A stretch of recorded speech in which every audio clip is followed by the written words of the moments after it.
Musically yours. And welcome to the frequency. I'm Marlowe Beckett. We spent the day on the asphalt listening to the sirens and watching the digital liturgy unfold under a cold Milwaukee sky.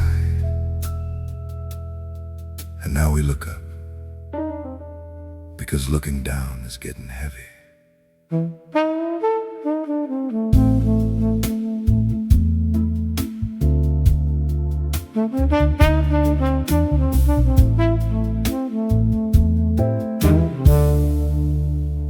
Tonight the optics range from the moon down to the mud,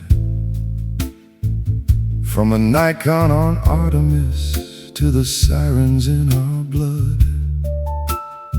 We're tracking Salah Sarsour, pulled from a Milwaukee street, and the Pentagon's new prayer for the soldiers they meet.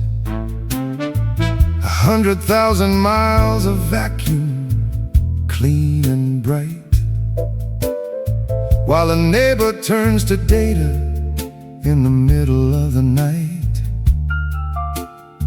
It's a fragile little marble in a neighborhood of black, and the crusaders in the barracks aren't bringing us back. The Artemis crew is looking back at the start, before the moon pulls them into its silent heart. No borderlines visible, no ancient grudges in the view, just the swirl of clouds and a pale shade of blue. But while the shutter clicked in orbit, the Milwaukee map was drawn in a ghost grid of data before the break of dawn.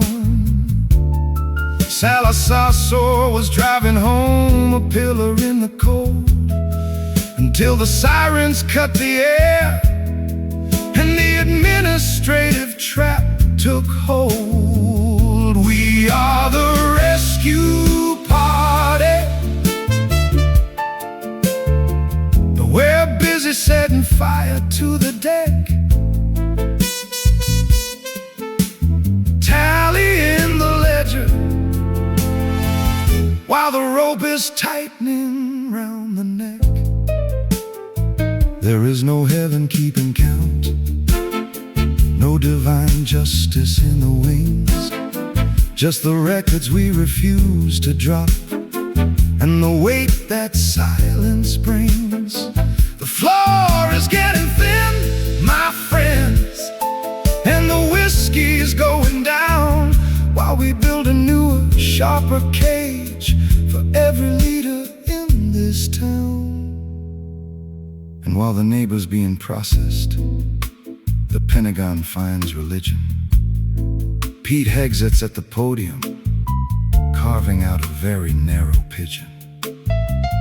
Whole for the soul of the military, calling for a Christian prayer, blessing the rifles and the cockpits with a holy war flare.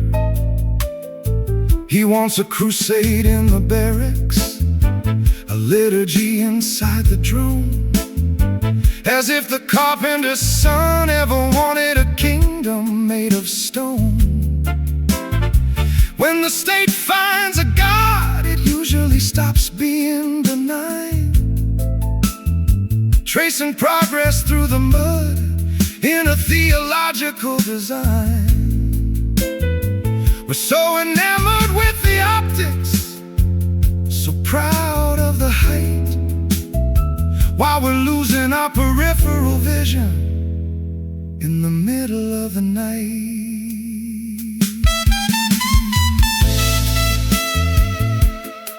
The thing about a rescue party is that it only works if you recognize the survivors.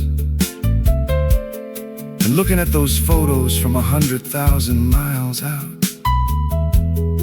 it's very hard to tell the difference between the president of a mosque and a secretary of defense. They both take up the same amount of space in a vacuum, which is to say, almost none.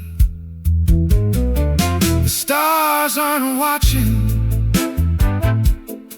The Nikon doesn't care about the theology of the cockpit.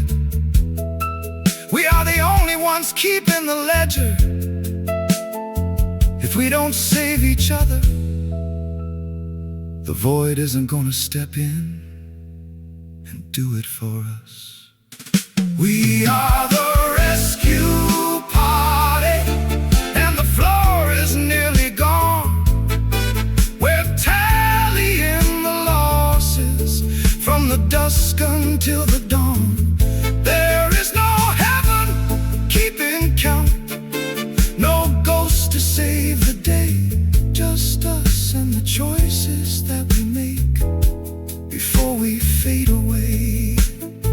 The marble's looking lonely, and the whiskey's almost dry, while we argue over whose God gets to watch the neighbors die.